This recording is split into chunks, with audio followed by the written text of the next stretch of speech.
Halo brother dan sister dari berbagai galaksi juga luar tata surya, tinggalkan sejenak semua keluh kesah kalian dan berbahagialah. Welcome back again, ada Ipan di sini yang akan mencoba memberikan sedikit hiburan, tapi maaf kalau tidak terhibur. Yang mana Ipan kali ini akan mereview film berjudul Hashima Project yang merupakan sebuah film horor dengan kengerian yang cukup, tidak terlalu pedas. Kalau begitu seperti biasa, tidak perlu banyak permainan kata, adu argumentasi, dan siapkan kopi. Yang tidak suka mungkin bisa diganti, bebas sih saya mau orangnya ya. Mari bersama-sama kita kenyot.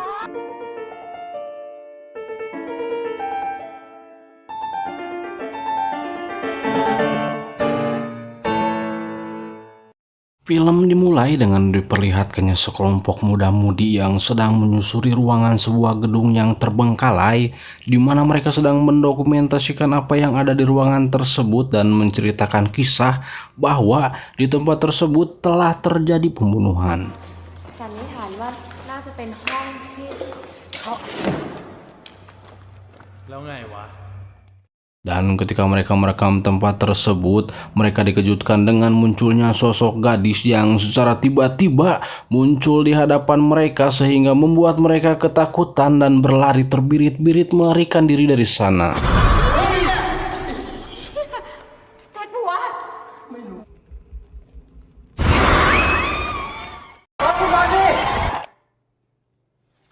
ก็น่าสนใจนะ Yang ternyata kejadian itu hanyalah sebuah rekayasa semata, yang mana mereka sedang membuat video bertemakan horor untuk portofolio, yaitu suatu hasil karya atau pekerjaan yang dibuat untuk melamar kerja yang akan mereka perlihatkan kepada salah satu produser film karena mereka berlima merupakan sarjana yang mengambil jurusan perfilman.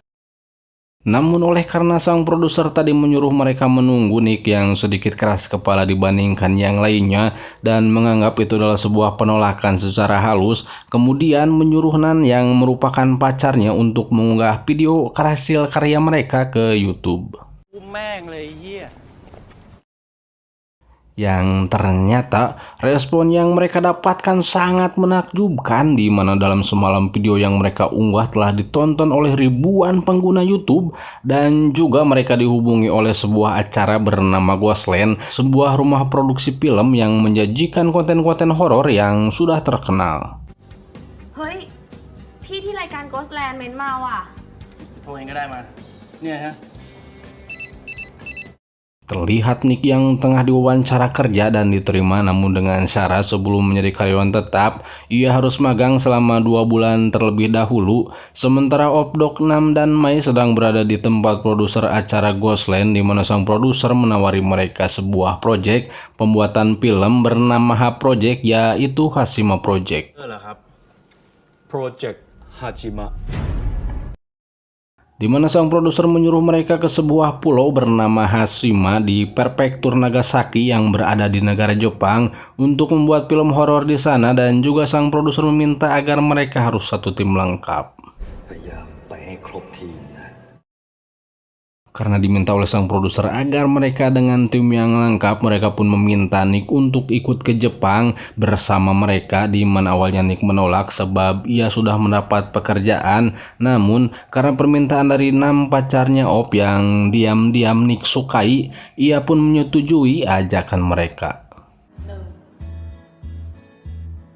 โอเค โอเค โอเค Setibanya di Jepang, mereka pun dijemput oleh seorang pria bernama Pak Sato. Ia merupakan seorang tour guide yang fasih berbahasa Thailand yang telah disiapkan oleh sang produser sebelumnya. เขาพูดไทยได้นะเว้ย Pada saat di mobil dalam perjalanan dengan raut wajah sedikit ketakutan, Pak Sato pun mencoba menanyakan tujuan mereka mengunjungi Pulau Hashima yang tak berpenghuni, yang padahal masih banyak pulau yang indah yang bisa mereka kunjungi. Namun sebagai anak muda yang suka heureuy, mereka pun menjawab dengan celetukan, ya justru karena tidak berpenghuni. ไม่ไป ถ้าไม่ล้างอะครับ มันสกปรก พวกเราไม่ชอบครับ ซาโตะซังครับ ไอ้เกาะที่เราจะไปเนี่ยฮะ มัน Dan lalu menjelaskan pertanyaan Nick jika pulau tersebut awalnya bernama Gun Kanjima, yang artinya adalah kapal perang yang dibangun pada tahun 1980 untuk tambang batu bara dan dulunya dihuni oleh sekitar 5.000 orang. Sesampainya di depan hotel, di mana ketika itu matahari mulai terbenam, Pak Sato memberitahu jika mereka akan menginap di hotel tersebut agar bisa berangkat pagi-pagi ke Pulau Hashima. Dan kemudian Nick yang tidak sabaran bertanya mengapa tidak berangkat sekarang saja, yang dijawab jika setelah malam tak ada kapal yang akan menuju ke sana. แล้วทำไมไม่ไปกันเลยล่ะครับ Mendengar hal itu, Op pun sedikit kecewa karena pada dasarnya mereka akan membuat film horor yang identik dengan malam yang gelap untuk menambah kengerian, di mana saat itu Dog memberitahu jika itu bisa diatur karena semuanya bisa diedit untuk menambahkan efek visual. Ketika di hotel, Nick dan Op yang terlebih dahulu ke kamar bertemu dengan seorang gadis cantik berpakaian kimono, di mana Dog yang sedang berada di pantai bersama Nam dan Mai juga melihat gadis tersebut berada di sana. Namun, tiba-tiba gadis itu menghilang saat dia menoleh karena panggilan teman-temannya dan mencoba bertanya pada mereka untuk meyakinkan dirinya atas apa yang telah ia lihat. อะไรเนี่ยเฮ้ยเมื่อกี้มึงเห็นแบบที่กูเห็นปะวะ Di mana ketika malam harinya, kejadian aneh pun mulai terjadi. Nick yang pada saat itu sedang tidur, tiba-tiba dari selimutnya muncul sosok perempuan berwajah menyeramkan yang berbicara dengan berteriak berbahasa Jepang.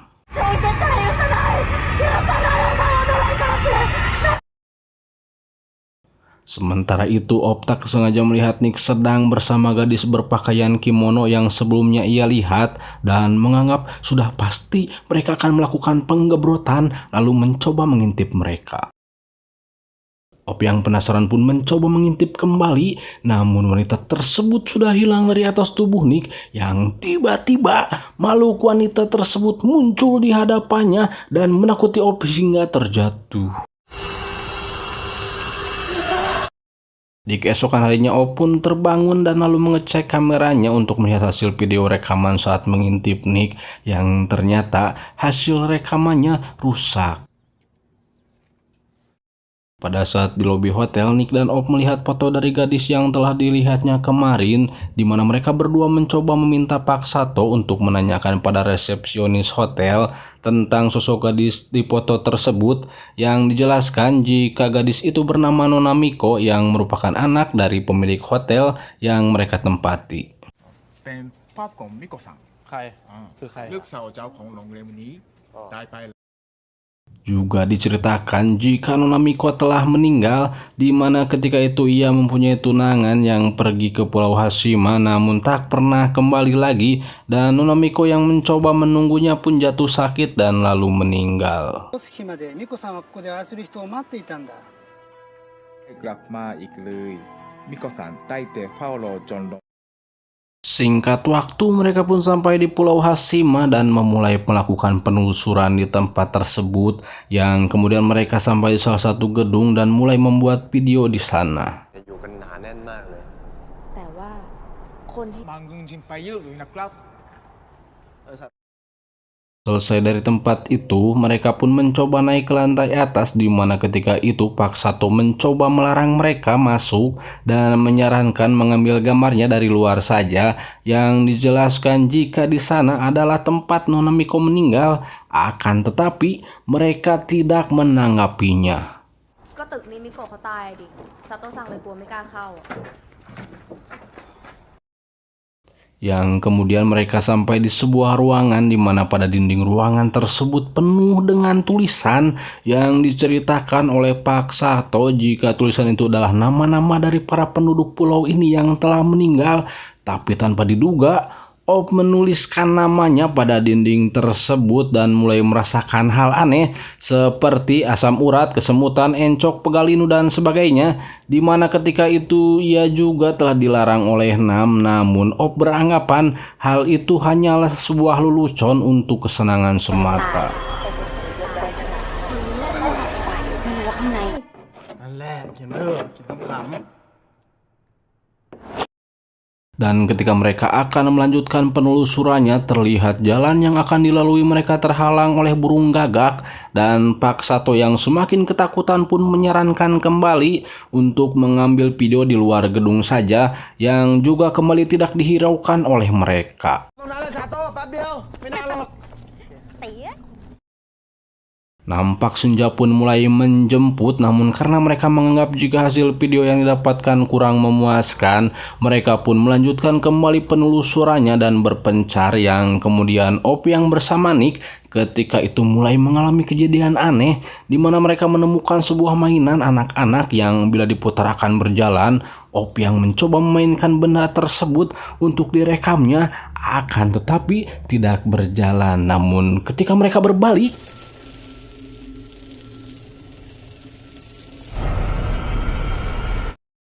yang kemudian saat Op melakukan penelusuran sendiri, ia kembali melakukan kesalahannya yang fatal, yaitu ia tak sengaja menjatuhkan sebuah guci, di mana guci tersebut berisi abu dari jasad Nona Miko yang telah dikremasi, dan juga terdapat cincin miliknya, dan Op pun secara diam-diam mencuri cincin tersebut. Dan tak lama kemudian, teman-teman dan pacarnya mendatangi Op dan melihat guci tersebut, yang mana Mai mengambil abu tersebut untuk ditaburkan agar arwah dari pemilik abu itu tenang, di mana ketika itu abu yang ditaburkan Mai tertiup angin dan mengenai mata mereka. Lalu Nick memberitahu jika abu orang mati mengenai mata, maka bisa melihat hantu. นี่เห็นผีกันทุกคนดีวะ Karena kenekatan yang tanpa didasari pengetahuan faktor keselamatan saat berkunjung ke tempat angker, mereka pun malah mencobanya, dan benar saja di mana ketika akan keluar dari gedung, mereka semua melihat penampakan masa lalu dari para penduduk pulau tersebut yang sedang dirawat sebelum kematian mereka.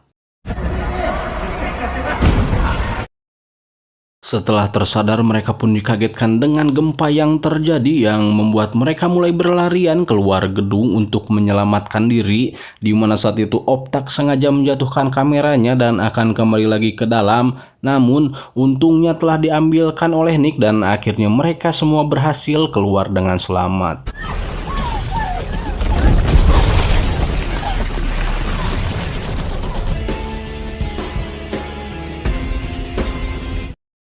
Singkat waktu mereka pun telah kembali ke Thailand, di mana ketika itu Nick, Nam, dan Dok sedang nongkrong di sebuah kafe langganannya dan didatangi oleh pemilik kafe tersebut yang bertanya jika akhir-akhir ini ia jarang melihat mereka. ถ่ายที่เกาะฮาชิมะกันด้วย Mendengar hal itu, pemilik kafe tersebut pun mulai bercerita jika dirinya juga pernah ke sana bersama dengan teman-temannya. Namun, sepulangnya dari sana, ketiga orang temannya yang lain meninggal secara misterius, dan kini ia menyesali perbuatannya yang sudah pergi ke tempat tersebut yang dianggapnya sebagai pulau terkutuk.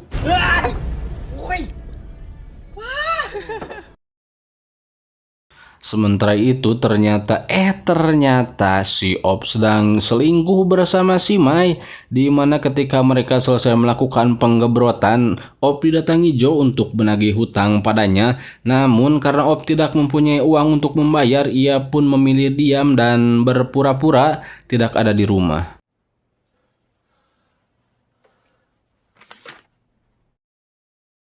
Saat Op sedang memeriksa video saat di Pulau Hashima, yang ternyata rekaman tersebut tidak bisa menampilkan gambar alias rusak, lalu tiba-tiba terlihat sesosok makhluk dari pantulan layar monitornya, di mana tangan makhluk tersebut mencengkram leher dan wajah Op.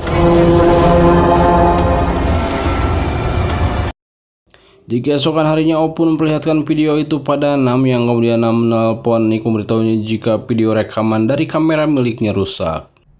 ตอนถ่ายมันยังโอเคอยู่เลยมันจะเป็นไปได้ไง Dan ketika Nick yang berusaha sampai langsung dimarahi oleh Op yang berhasil ditenangkan oleh Dok. Dan disinilah Nick menyadari jika Op telah mencuri cincin dari Pulau Hashima, di mana ketika itu Nick melihat cincin yang dipakai Op dan mengingat jika cincin yang dipakai sahabatnya adalah milik Nona Miko saat ia mencari artikel terkait Pulau Hashima dari internet.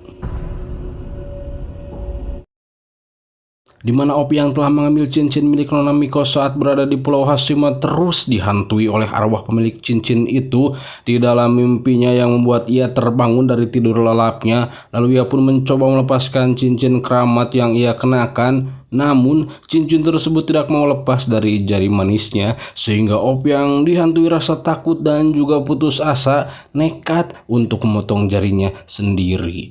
Ajik sadis. Di tengah kesakitannya, ia didatangi Mai untuk meminta kejelasan tentang hubungan mereka karena Op telah menggebrot dirinya. Namun Op tidak mau bertanggung jawab dan beralasan ia melakukan itu atas dasar nafsu bukan cinta, dan kemudian datanglah Joe berniat menagih hutang. Setelah menobrak pintu, Joe pun masuk dan menemukan Mai yang sedang berada di kamar Op, yang otomatis karena melihat si Mai, adik si Joe yang sudah lama tersimpan dalam sempak, pun mulai tegang dan memanfaatkan momen ini untuk menggebrot Mai. Mai pun berteriak meminta tolong pada Op sambil meronta-ronta, yang akhirnya Op pun keluar dari persembunyiannya dan berteriak meminta Joe untuk melepaskan Mai. Namun karena pintu kamar tempat ia bersembunyi telah dikunci oleh anak buah Joe, sehingga ia pun tidak bisa menolong Mai dan hanya bisa pasrah. Selesai menggebrot Mai, Joe pun pergi dengan membawa cincin keramat yang ada di meja. Lalu Op mendatangi Mai, namun Mai yang sedih juga kecewa atas sikap Op karena gara-gara ulahnya ia menjadi korban keberingasan si Joe, langsung menampar Op dan pergi. Kemudian terlihat Nam yang akan menemui Op berpapasan dengan Mai yang sedang sedih dan juga menangis, lalu mencoba menanyakan apa yang terjadi namun tak dijawab. Kemudian ia pun menanyakan pada Op, namun Op tetap diam 1000 bahasa. Sementara itu Nam sedang menangis meratapi nasib dirinya yang menanam mencoba bunuh diri namun tak sanggup. Lalu ia pun didatangi arwah Nona Miko yang menyerupai dirinya di dalam cermin, dan pada saat itu ia pun mendengar suara gemercik air dari kamar mandinya. Melihat hantu di hadapannya, Mai pun berlari ketakutan keluar dari kamarnya dan menuju ke atap gedung, di mana ketika itu Nick, Nam, dan Doc yang khawatir dengan keadaannya terlihat baru saja tiba di sana. Mereka pun langsung bergegas ke atap, di mana ketika itu teman-temannya yang baru tiba di sana melihat Mai yang sedang menuju ke tepi gedung dan mencoba menghentikan Mai. Akan tetapi Mai yang sedang dirasuki hantu dari Jepang tidak menghiraukan larangan mereka, di mana Mai pun menoleh dengan menebarkan senyuman perpisahan lalu menjatuhkan dirinya.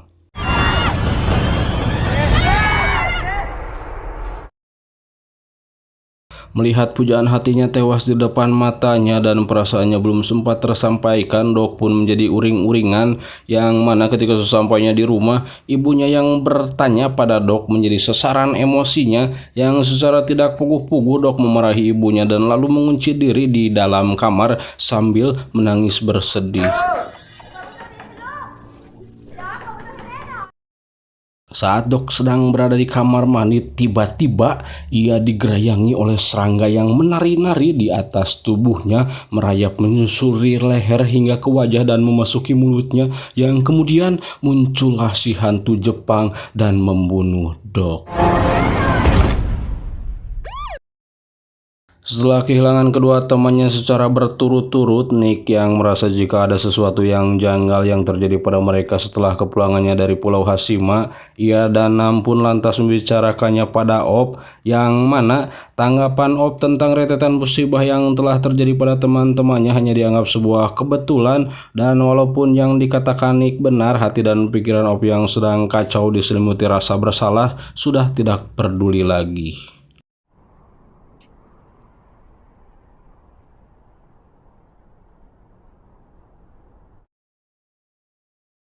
Namun Nick dan Mai yang sudah berkeyakinan jika musibah yang mereka hadapi sebab dari Pulau Hashima, berinisiatif memecahkan misteri tersebut dengan memutar kembali tayangan video mereka dari kamera milik Op, yang mana setelah memutar video tersebut mereka pun mendapati fakta jika sebenarnya Op telah tewas saat kejadian gempa di Pulau Hashima.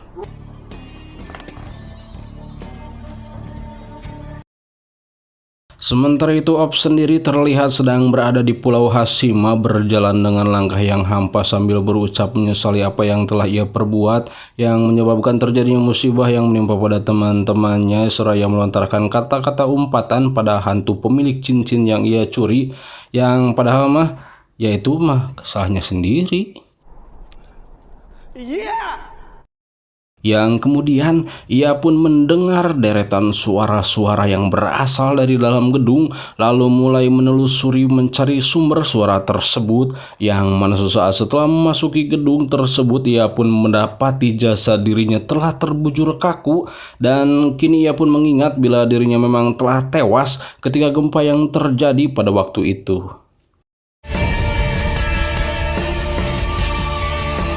Mereka pun tampak menyesali apa yang telah mereka kerjakan. Andai saja jika mereka mau sedikit lebih bersabar, kejadian yang menimpa Op Mai dan Doki tidak akan pernah terjadi karena akhirnya mereka pun dihubungi oleh produser yang pertama kali mereka datangi yang mana sang produser menerima mereka untuk bekerja di perusahaan film miliknya.